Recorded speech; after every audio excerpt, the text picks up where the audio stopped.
안녕하십니까. KBS 9시 경남 뉴스입니다. 박완수 경남지사와 홍남표 창원시장의 측근 보훈 인사 논란이 계속 일고 있습니다. KBS가 프로축구 경남FC의 신임 단장 채용 과정을 들여다봤더니 일반 직원과 달리 결격 사유를 대폭 간소화한 사실이 확인됐습니다. 박 지사의 측근으로 꼽히는 신임 단장은 선거법 위반 전력도 있어 임명 자체에 대한 위법 논란도 나옵니다. 송현준 기자가 보도합니다. 경남FC가 지난달 홈페이지를 통해 공개한 단장과 직원 채용 공고입니다. 사원급인 직원은 국가공무원법과 지방공무원법상 결격 사유가 없어야 한다고 자격 조건을 제시했습니다. 반면 단장은 지방공무원법상 일부만 결격 사유로 제시했습니다. 대표이사 아래에서 구단을 총괄하는 단장의 결격 사유가 일반 직원보다 더 느슨한 겁니다. 이런 공개 채용 결과 신임 단장으로 임명된 사람은 박완수 경남지사의 국회의원 시절 진정원 전 비서관입니다. 진 신임 단장은 지난해 경상남도 특보로 임명됐다가 과거 본인의 선거법 위반 사실이 드러나 임명이 취소돼 논란을 빚기도 했습니다. 더 큰 문제는 본인의 벌금 100만 원 선고에 따라 단장 임명 자체가 위법할 수 있다는 부분입니다.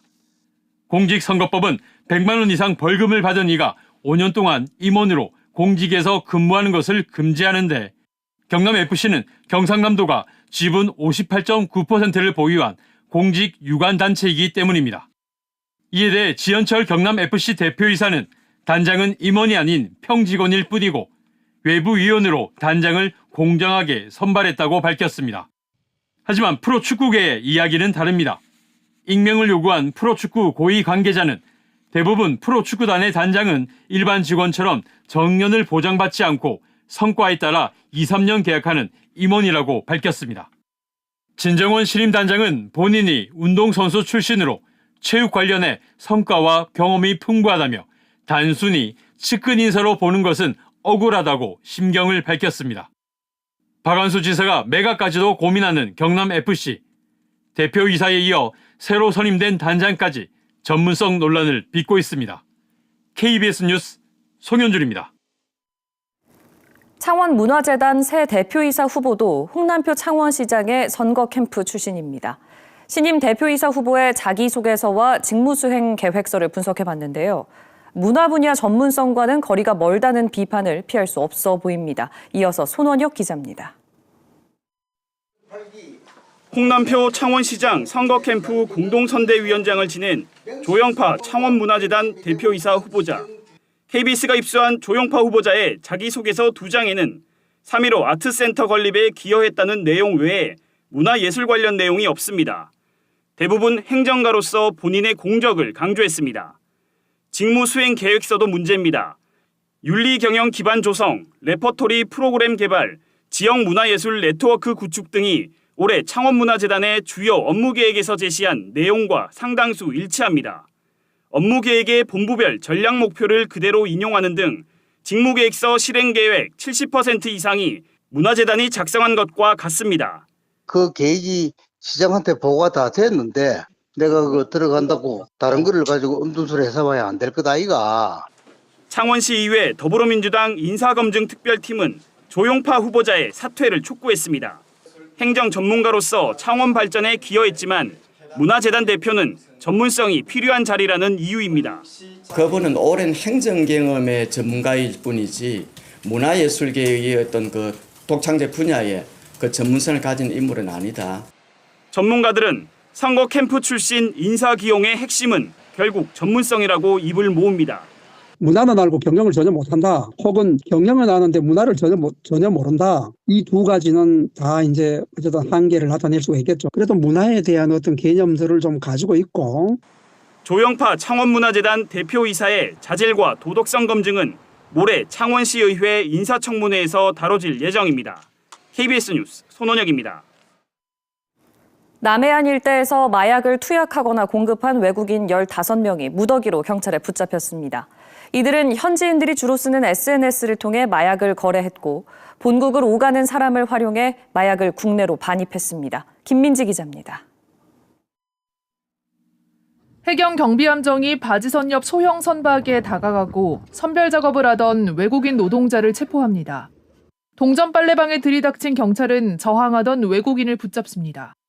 차량 4대가 도로 위에 서 있던 승용차 한 대를 에워쌉니다. 경찰차를 추돌한 뒤 도주하려던 남성을 붙잡기 위해 도로에서 몸싸움이 벌어집니다. 통영해경이 마약류인 엑스터시와 케타민 등을 복용하거나 공급한 혐의로 외국인 15명을 붙잡았습니다. 유통총책 2명과 중간 판매책 등 5명은 구속 송치됐습니다. 이들은 주로 우편이나 본국을 오가는 사람들을 이른바 지게꾼으로 이용해 국내로 마약을 들여왔습니다. 대구에서 활동하는 상위 유통책을 통해 김해, 부산의 중간 판매책에게 마약을 공급하면 중간 판매책들은 거제 지역 하위 판매책들에게 공급하는 방식이었습니다. 외국인들은 주로 노래주점이나 외국인 전용 클럽 등에서 마약을 투약했습니다. 일을 하면서 힘든 노동과 고향에 대한 향수 이런 것들 때문에 자기 나라 사람들끼리 모여서 마약을 투약을 했다고요. 거래 대금은 현금 던지기 수법이 활용됐습니다. 텔레그램 외에도 현지인들이 주로 쓰는 SNS를 통해 마약을 거래했고 경찰은 상위 유통책의 SNS 아이디를 확보해 일당을 검거할 수 있었습니다. 해경은 조선소와 양식장이 밀집한 남해안 일대를 중심으로 외국인 마약 유통 조직이 더 있을 것으로 보고 수사를 확대하고 있습니다. KBS 뉴스 김민지입니다.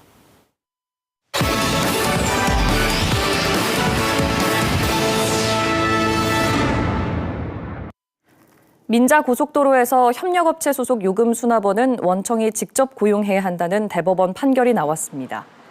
대법원 일부는 고속도로 요금수납원 등 120여 명이 원청인 신대구 부산 고속도로를 상대로 낸 고용 의사표시 청구 소송 상고심에서 원고 승소 판결을 한 원심을 확정했습니다. 신대구 부산 고속도로의 협력업체 소속 요금수납원 등 노동자들은 2018년 근로자 지위 확인 소송을 냈고 1심과 항소심 모두 원청이 직고용해야 한다고 판단하면서 신대구 부산 고속도로 측이 대법원에 상고했습니다. 사천시 모래마을 주민들이 인근 조선소를 상대로 낸 환경오염 피해 손해배상 청구 소송에서 최종 승소했습니다. 대법원은 비산먼지 배출과 주민의 호흡기계 질환 등 개연성을 인정하고 조선소가 피해 주민 85명에게 위자료 1억 6천만 원을 지급하라고 한 원심 판결을 최근 확정했습니다. 이번 소송은 환경부의 취약계층 소송 지원 제도인 환경오염 소송 지원 변호인단의 법률 지원을 받아 진행됐습니다. 전국농민회 부산 경남연맹과 여성농민회 경남연합이 오늘 경상남도 의회 앞에서 기자회견을 열고 경상남도 의회에 농지법 규제 완화를 요구한 대정부 건의문을 철회하라고 촉구했습니다. 농민단체는 현행 농지법이 농지를 이용한 부동산 투기를 뿌리 뽑기 위한 것이라며 이를 다시 완화하려는 경남도 의회의 요구는 농지 정의 실천에 역행하는 것이라고 규탄했습니다. 앞서 경남도 의회는 지난달 20일 농지법 개정을 촉구하는 건의문을 채택했습니다. 65회 밀양 아리랑 대축제가 오는 18일부터 21일까지 나흘 동안 밀양시 일대에서 열립니다. 올해 축제에서는 영남로와 밀양강 수상무대에서 매일 밤 8시 반부터 시민 배우 등 1,500명이 출연하는 밀양강 오디세이 공연이 펼쳐집니다. 또 오는 20일 밀양 삼문동 야외 공연장에서는 KBS 창원이 주관하는 아리랑 가요제에서 예심을 통과한 8개 팀이 실력을 겨룹니다.